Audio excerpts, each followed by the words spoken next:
Vice President of B'nai Brith International for Canada, founder and national chair of the Special Advisory Council to the League for Human Rights, and the police liaison across the country.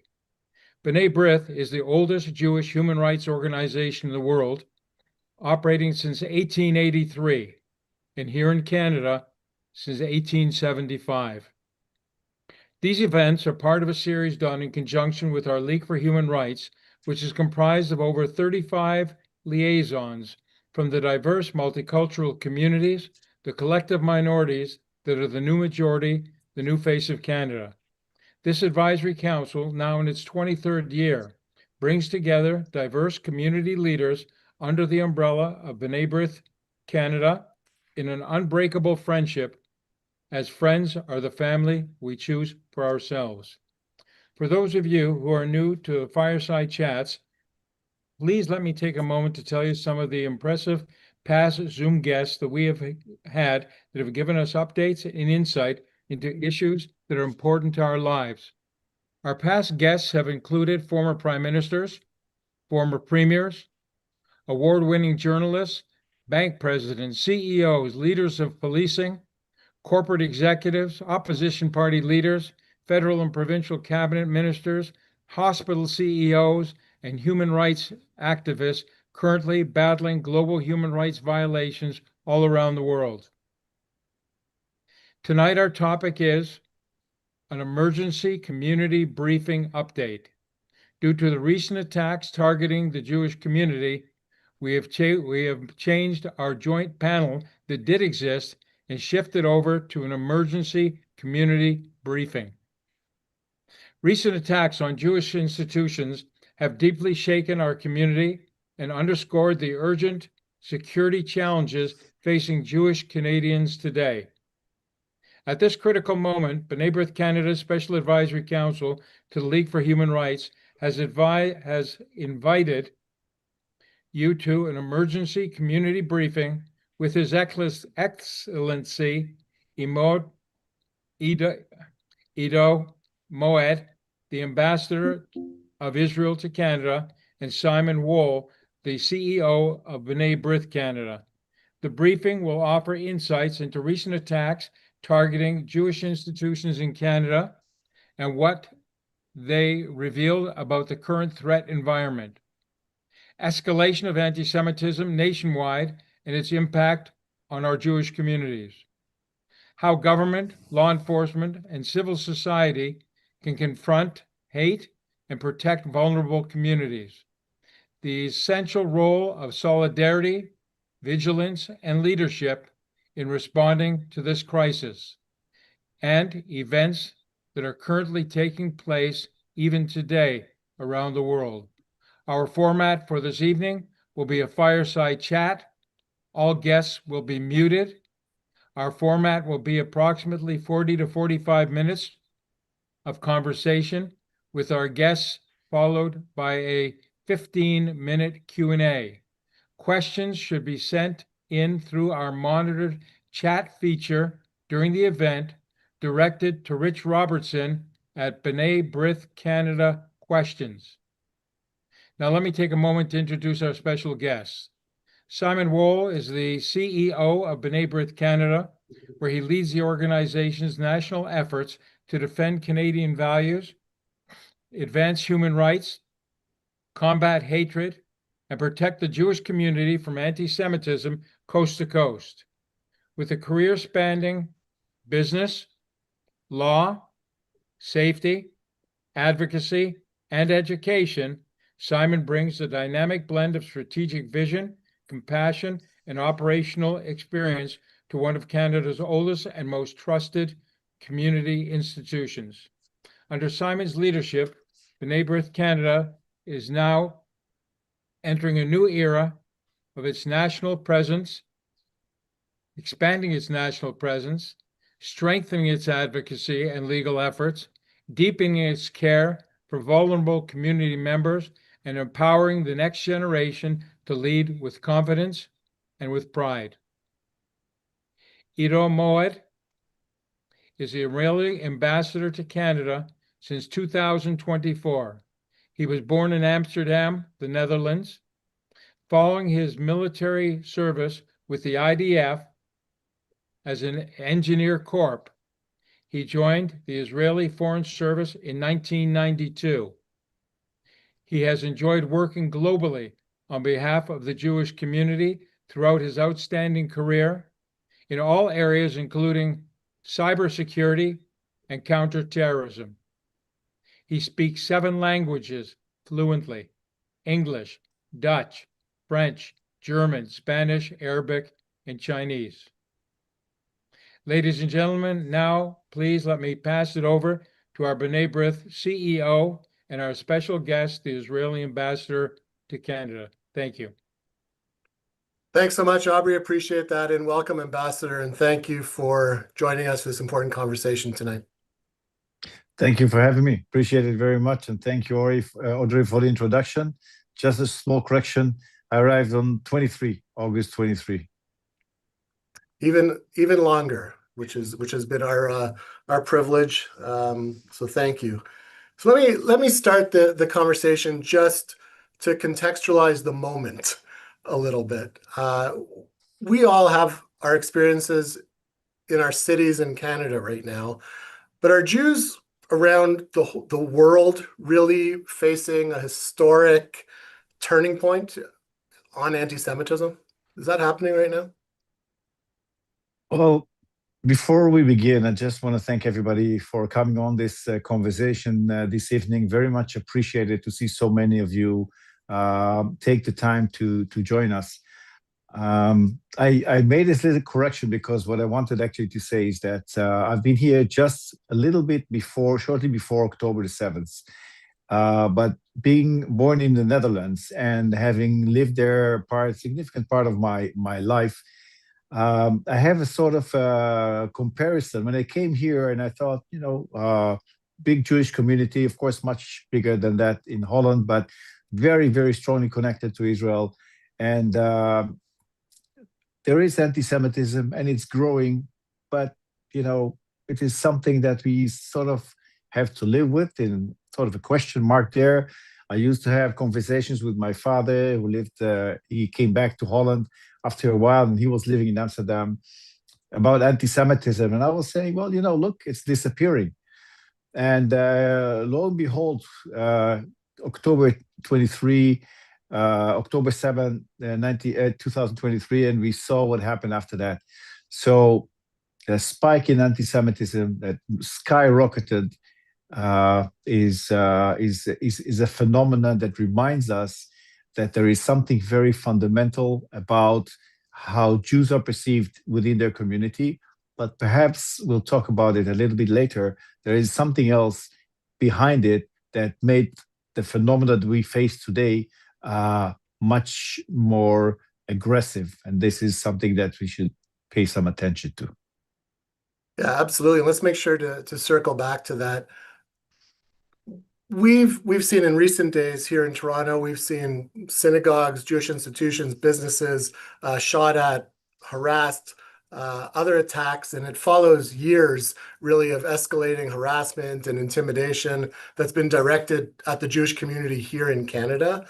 So from your observation, how serious is the situation facing the Canadian Jewish community right now, specifically? I'm in Toronto now, and I came to visit Temple Emmanuel and Beit and Shaarei Shomayim, and to see for myself what has happened there. And I was shocked. When you see those bullet holes and you see that it's not 1 or 2 or 3 or 5, you see that something very significant is happening here. Something is escalating, a phenomenon that is extremely dangerous.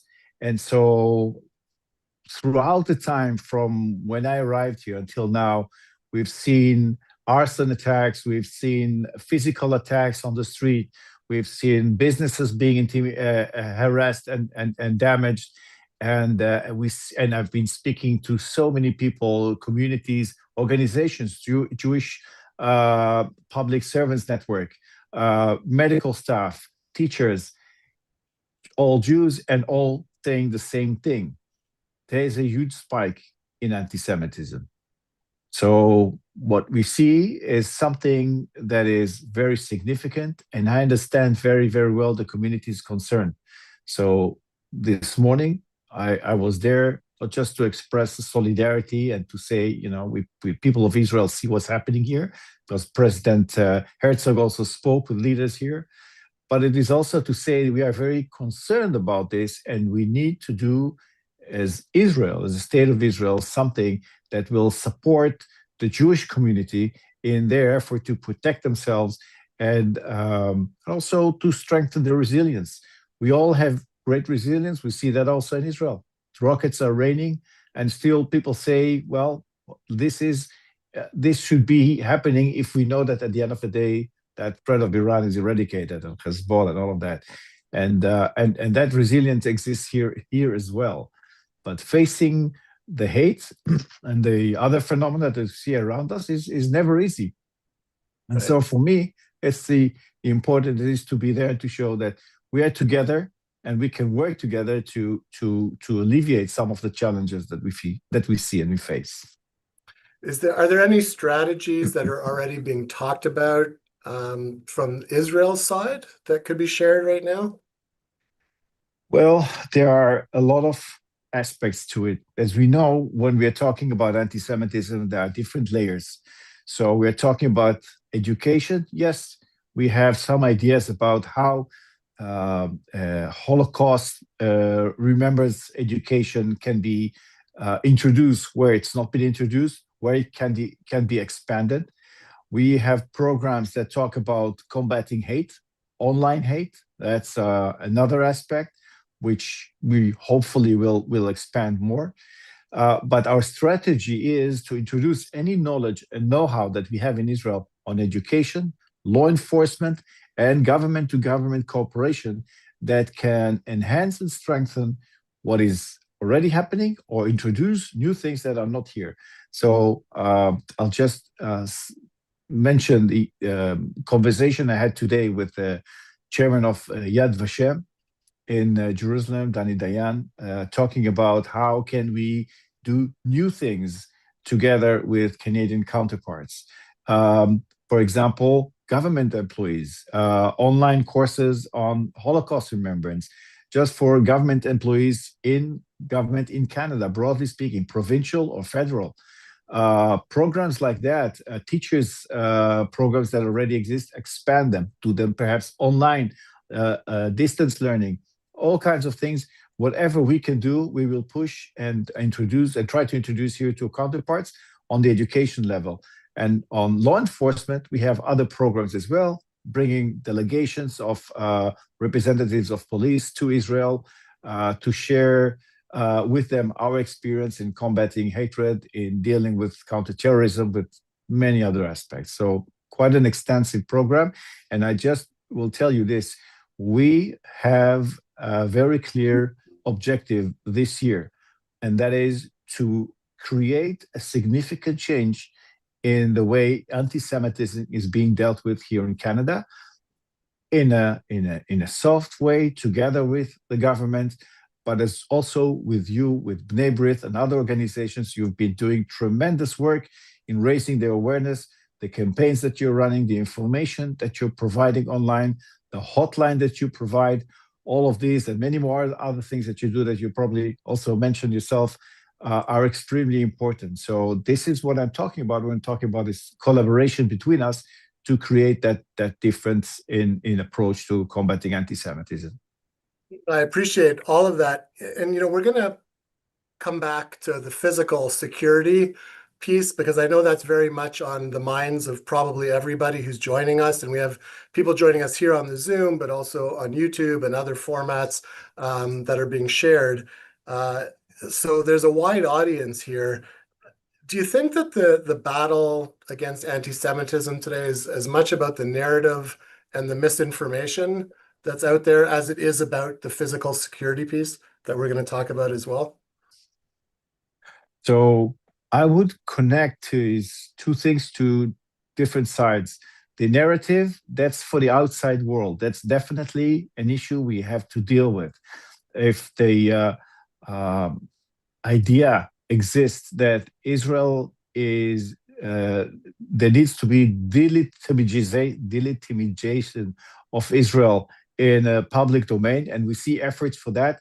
That must be stopped and that must be combated. That must be done on a political level, vis-a-vis the parliament, governments, provincial authorities, municipal in some places.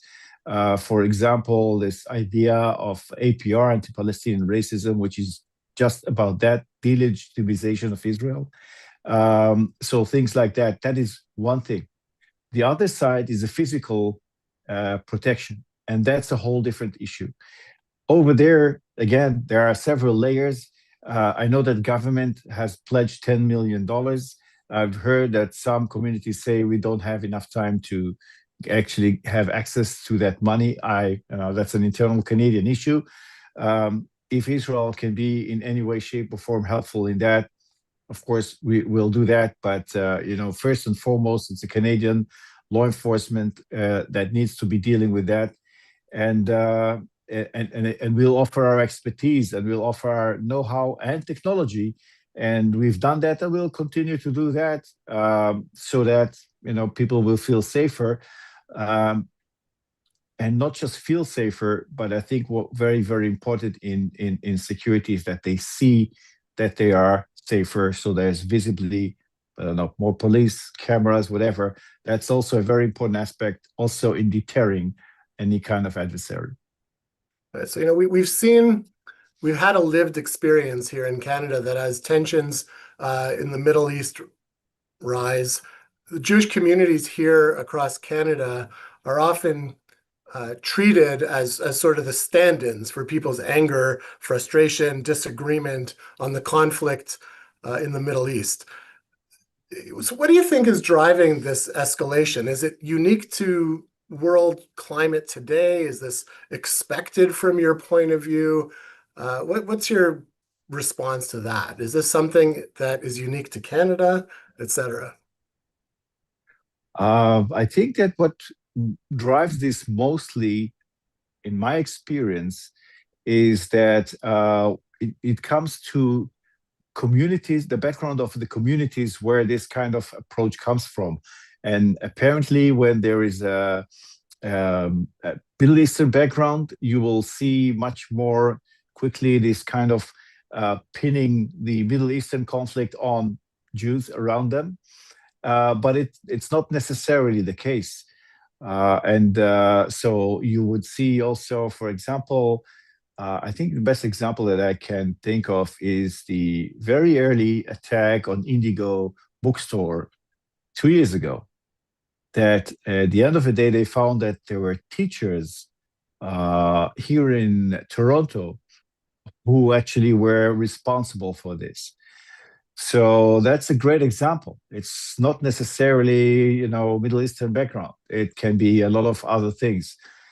But I think that the dangerous and, I would almost say lethal, but I wouldn't use that word actually, but extremely dangerous mix between the anger and frustration that some people have about the Middle East and what is happening there, together with more traditional anti-Semitism that is sometimes very deeply rooted.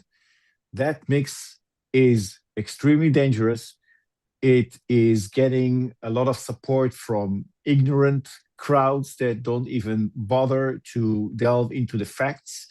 And so when we spoke earlier, I think we mentioned briefly social media. We know that people are bombarded with rubbish. And the first 3 seconds, that's what's counting for them. And if it's graphic and it's emotional and stuff like that, people tend to look longer. And their minds are poisoned. And then they'll get so frustrated, they'll try to do something. Or just march in the streets, and you'll have young female students yelling that rape is a form of resistance, which is just incredible. So that all of that to say that the new kind of anti-Semitism, the spike in anti-Semitism that we've seen after October the 7th, there is something there that needs to be further looked at. And I think that there are some authorities that do that. I know that CSIS, for example, found about a year ago that Iran was involved in some of the anti-Israel manifestations at McGill University. There are other such intelligence reports about the Iranian involvement, maybe other sources, but that is very, very dangerous. And so there is definitely some external aspect there. Is there any more that you're able to share from your point of view on what some of those external factors are, or dive into that a little bit? I wouldn't say that I know much, but I would say that, you know, it's published here about the 700 IRGC operatives that are here in Canada, and I would assume that some of them, if that's true, some of them definitely will be, you know, trying to push for whatever harassment of the Jewish community would be, just to make a point that, you know, Jews are not safe when Israel is at war. You will see Muslim Brotherhood elements that are out there as well, who are, you know, pushing for, through their own means, a more silent form of anti-Semitism, I would say, but also something that wants to, again, delegitimize Israel, silence supporters of Israel, and promote acts and regulations that actually limit the capacity or capability of the Jewish community to support Israel openly. So that's a sort of a two-pronged approach. One is more aggressive, one is more silent, but they both exist, and I think that there are signs for that in Canada, definitely more than other parts of the world. So if we can say that, you know, that's certainly a part contributor, how else do we explain how anti-Semitism has so quickly and so efficiently taken hold across universities all over the country and in protests and public discourse? It just seems to have spread like a true rapid virus. Like, how do we, from your point of view, understand how that's been allowed, or how it's occurred here in Canada? You know, the hard part here for everyone is to understand that we are dealing with elements that abuse our liberties against us. And it is hard for a liberal person to think that we have to limit other people's freedoms so that our freedom will be protected. But that's where we are right now. Some people are out there to abuse our democracy and our values so that they can dominate. And they say, you know, we will rule here one day and we will have our say. And so, as so many people say, it starts with the Jews, it never ends with the Jews. It's easier to connect the war in Gaza and Iran and all of that with horrible images and connect it to the Jewish community and say, let's just outcast them. This is some part of what is happening. And so to act against that is also to highlight to the broader community that it is about the core values of our open and free and tolerant society, and to stand up and say it out loud and call on our friends and supporters to stand up together with us, so that those negative voices will be pushed back. It's very easy if we look at it from a student at a university perspective, a Jewish student who's visibly Jewish, and he walks around and somebody starts harassing him. You would expect that his friends will come and stand next to him and tell that intimidating person, if you harass him, you're harassing us. That's it. There is no violence there. There's no intimidation. Just say that. And that person will disappear. So that's what we should be expecting. And this is what we should be working towards, together with the Iranian community, together with Filipino, Italian, Greek, whoever they are, they will support us. But we have to call on them and say, listen, guys, these are values that you also have to protect. And the Iranian community, they understand that. They have already joined they are having their manifestations in support of Israel or together with the Jewish community. But there are others. And it's important for the government also to see that there is such a broad call for protection of values that are so important for everyone. I want to touch on that for a minute, because Jewish communities in democratic societies tend to sort of prefer dialogue over confrontation, or at least historically have preferred dialogue over confrontation. And at what point, from your experience around the world and in Israel, do you think that that approach actually moves from rational to potentially dangerous for Jewish communities? Look, it's we are born as very, very, I would say, forthcoming people. We abide. We know that v'ahavta l'reacha kamocha, love thy neighbor as thyself, is a core value. We live with that. That is a very strong and powerful message. But sometimes, just sometimes, we have to, pound our hand on the table and say, this is enough. So I'm not calling for any kind of, anything intimidating, but I'm saying we need to be able at some point to stand up and say, guys, this is it. We will not tolerate this anymore. And then the question is, so what if? And the answer is, we are all of us here are standing together. And that's a very big answer. That's a very powerful answer. The Jewish community contributes its fair share and part to society here in Canada or in the Netherlands or in the UK or wherever. And so they deserve the same protection as any other citizen. So what I'm talking about is sometimes in a period like this, which is very challenging, we have to realize that all of us, each and every one of us, has to be more proactive. We can't take things for granted. We can't really go back to our comfort zone. It'll come in a time. But this is not the period of time. This is one of the most challenging periods for the Jewish people in the entire world ever. Yeah. And that has to have a special meaning for each and every one of us.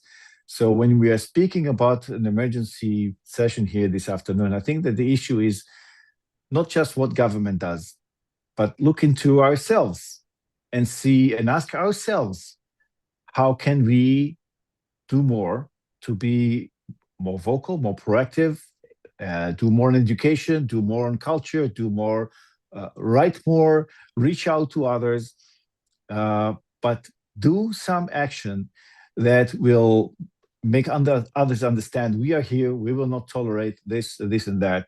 And we demand that we be protected on all of that, just like anybody else. I think that's a fair thing to do. I think that the times are calling for it.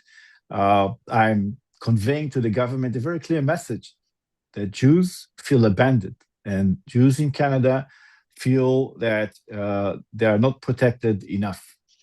And people understand this in government. They understand it, and they tell me they're doing more and they're increasing, and I see there's more police presence, there is more of this and more of that. But in some way, I think that at this point in time, when we are speaking, when there is still, I don't know what group of shooters on the loose, and we see that they continue and they are not letting down. I think that it is a time that we have to come together, just like you're bringing everybody here together, and think for ourselves. We need to do more, and we have to. And my point being that our safety and security comes just from standing up. I think that standing up with our back straight is something that makes clear to the other side we are ready. And I don't think that we need to go anywhere beyond that, just to make a strong statement about who we are. This is something that resonates throughout the community. I think it strengthens the resilience of the community, and this is a very, very important message. And this is the time that we need to be thinking about that. So you've mentioned resilience a couple times, and I want to dive into that for a second, because there are many people in the Jewish community across Canada who are starting to throw their arms in the air and say, this is too much already. And people starting to have conversations around dinner tables and with friends about, whether or not Canadian values are lost at this point, and are there other places we should be looking, and those kinds of conversations. So I want to jump back to resilience and say, are there anything that Israel has learned about resilience that you think Jewish communities across Canada could benefit from hearing about or learning from? Come to Israel. I think that we are the same. We are one and the same, whether we are in Israel or whether we are here in Canada. We sing Hatikva because we have hope, and we know that Jerusalem is our capital, our eternal capital, and we know that we have one God, and we know that we are very strong when we are together. We know many things, and I think that what makes us more resilient is to be more involved. And this is the difference between Canada and Israel. In Israel, you are forced. You are in Miluim. You see people on the street. You work somewhere. You meet colleagues. You have family. You have neighbors. You are in it all the time. So you are much more confronted with the issue of a threat, and you understand that you have to keep going. And fortunately, this is not the experience of people in the Golan. But at some point in time, I think that we have to understand that we have to up our game just a bit to make people understand, our kids, our neighbors, our parents, our friends, our non-Jewish friends, that the situation here has reached some kind of a threshold that requires us to be more proactive and to be more vocal and do more and speak out and all of that. And this is the resilience. It comes from there. In my experience, doing something and showing others that you understand that there is a threat and you're not accepting it, that's the form of reaction that produces this kind of resilience, because you see your friend doing that and you say, wow, that's one, I should do something. And what can I do? And so you do that too. And so you write a letter, or you bring some friends home who are not aware of what you're undergoing as a Jew. And you tell them, you just show them, you watch together some movie, some documentary about something that has to do with Judaism or with 7th of October or with anything you want. But you talk about, the theme is, we Jews, we feel that something is changing in society that is very bad, and we need to talk about that because it not only affects us, it affects the whole society. Right. So let's talk about that whole society piece of the puzzle. When there are moments like this, leadership matters. And I'm curious, and I'm not necessarily talking political here. I'm just saying, broadly speaking, what do you think is needed from leadership here all across Canada and at all different levels, including our own agencies that are doing important work to push back against the anti-Semitism and frankly, to defend democratic values and the values that Canada has always stood for? What do you think we need to do in our leadership spaces? All of us need to do more on education. We need to do more on within the context of civil society, be more proactive there on any topic and area that you think is related to liberties, tolerance, and combating hatred. There's a lot to do there. That's the kind of leadership. I mean, basically, I think I know what you're going, Simon, but I will say this: each and every one of us is a leader, and this is how we should see ourselves, as one that people look up to, that want to follow, that want to emulate. This is the first and foremost. But we can and we should, as a society, look at our leaders. We have to look at people who are either elected or put in a position, and that do more to combat whatever phenomena we see. So one thing is, and again, I don't want to go into Canadian politics and issues. This is really beyond the scope of this discussion. But I think that it is fair to say and to demand, through some kind of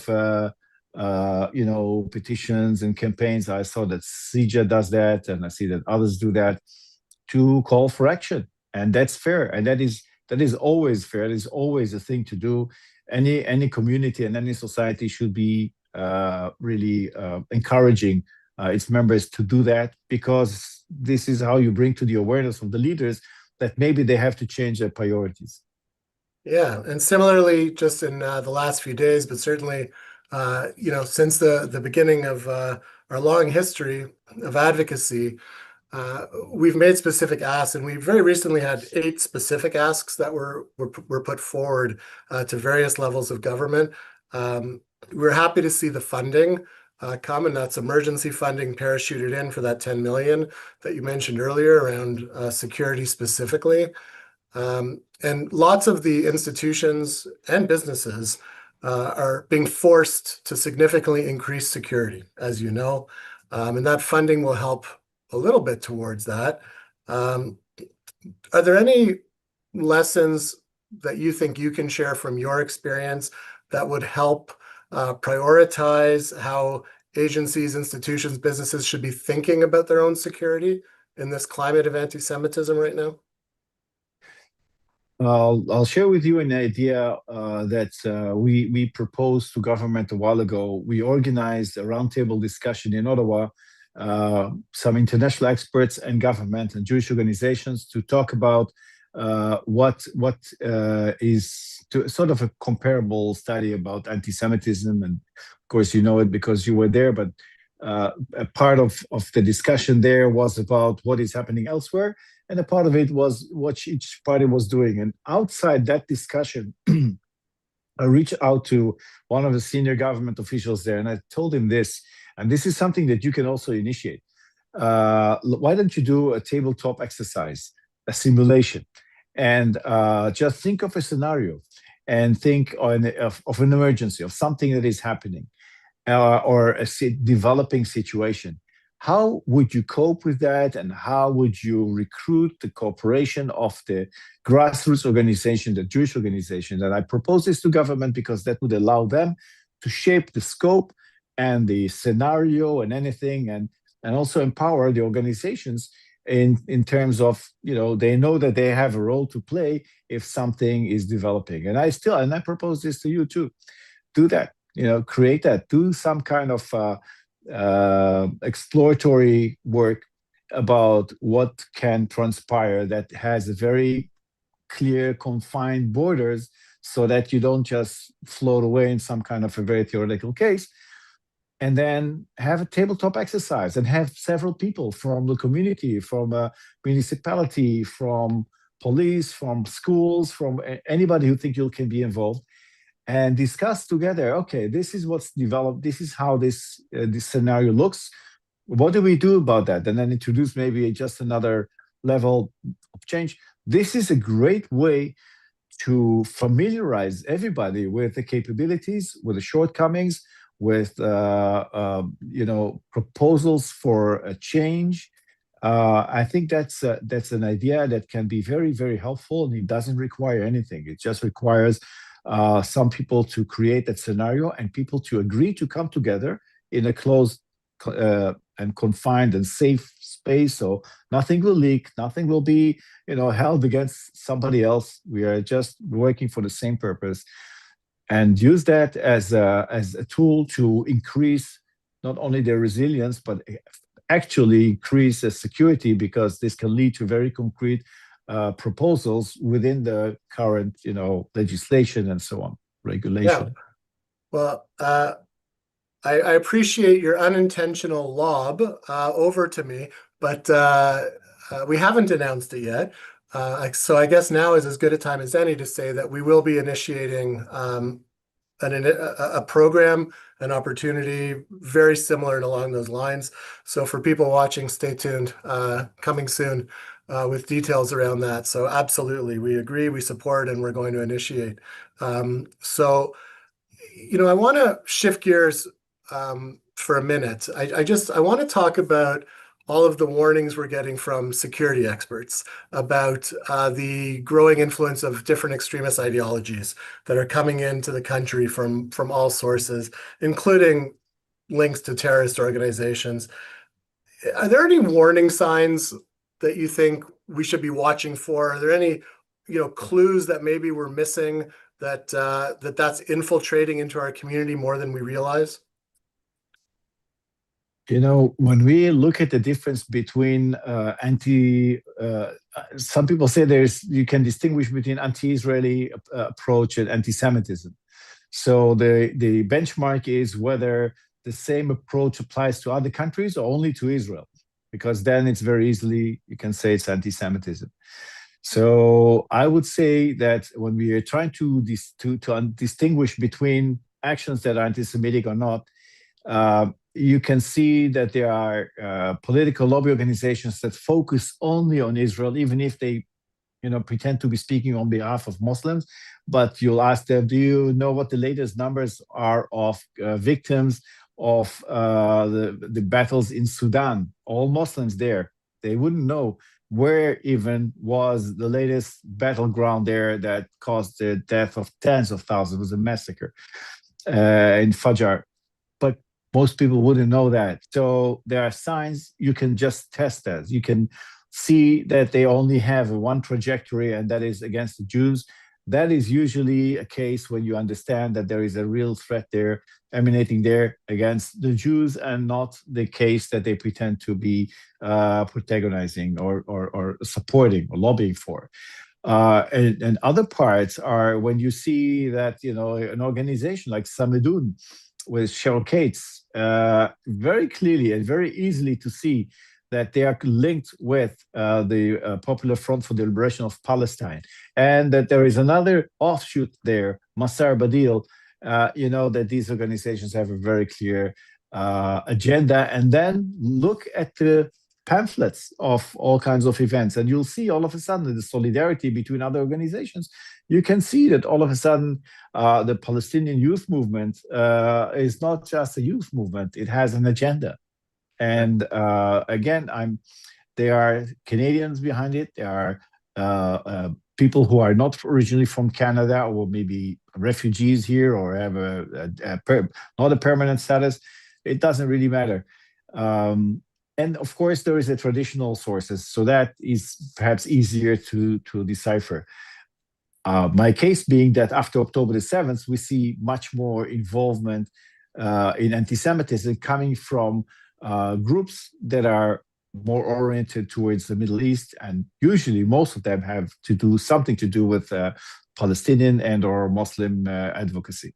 Right. So what's the threat posed from your point of view from the Muslim Brotherhood right now specifically? Because we're hearing a lot of increased chatter. So I would say that it's different in the sense that they have they try to be more influential in politics and to be more effective through what is so-called advocacy, but basically attempts to thwart any kinds of openness towards Jewish and Israeli affairs. And so it's harder to point at specific actions, but you can see that they are religiously much more organized, and and politically are much more organized. And so it's a little bit harder to see, but we definitely see that they are involved. They are, everything and anything is happening through Canada, sometimes money or circumventing sanctions and things of that nature. These organizations, their leaders don't shy away from the limelight, but they wouldn't say that they have the agenda that they have. They would talk about some more fundamental Muslim values and things of that nature. But they are definitely having an impact. So speaking of the limelight, I'm looking at and also watching the time.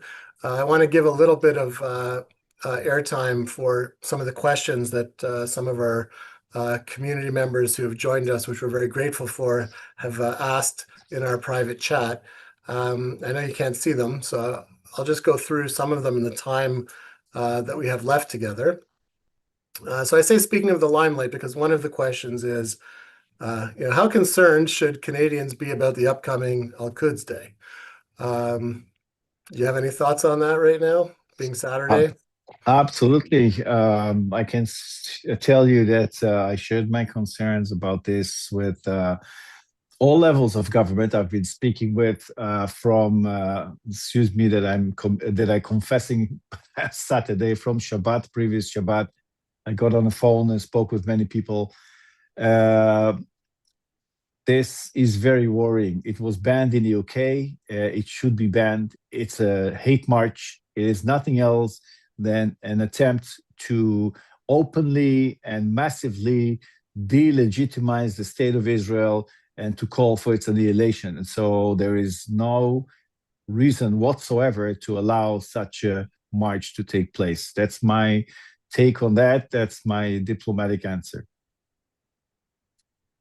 So are there any, it's another question, but it ties in. Are there any models from jurisdictions outside of Canada where you've seen success in confronting anti-Semitism that maybe we can learn a thing or two from?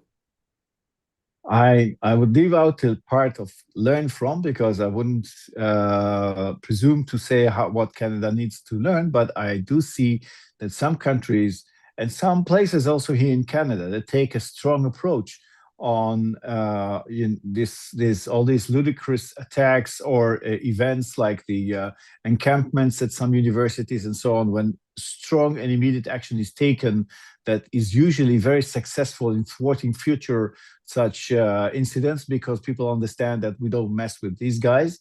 That's always very, very helpful, all within the law, all within the rules and regulations that we should keep in place at all times. But I think that the best model is to just look at those who are acting in a very resolved manner and do not allow this intimidation against the Jews and harassment and so on, and definitely do not allow the spread of hate. So, you've been here in Canada, let's call it the best of times and the worst of times, pre-October 7th, post-October 7th. I'm just framing it in that way. Seeing what you've seen since August 2023, that's when you started, correct? August 2023? Right. Yes. What gives you confidence that Jewish life in Canada will continue to thrive the way it did once upon a time?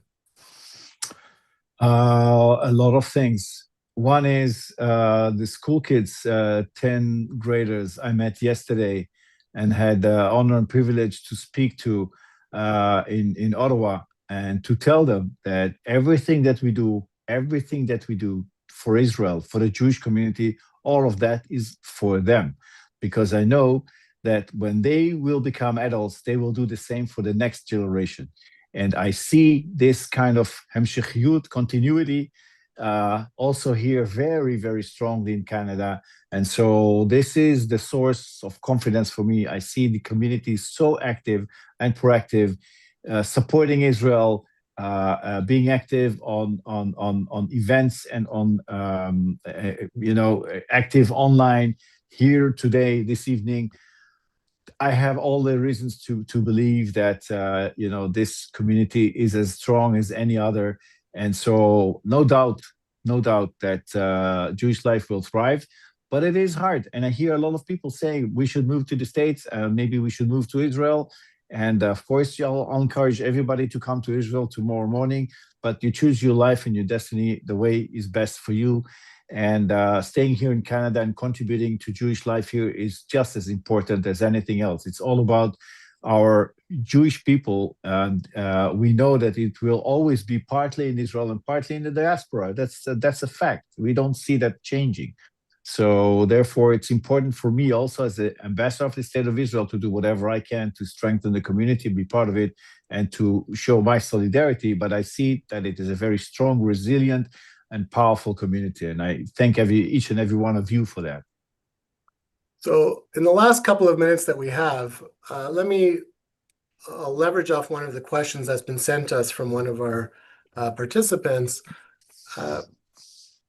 How do you think other faith allies have responded? Have you been in touch, or is there outreach from other communities, to you in any way?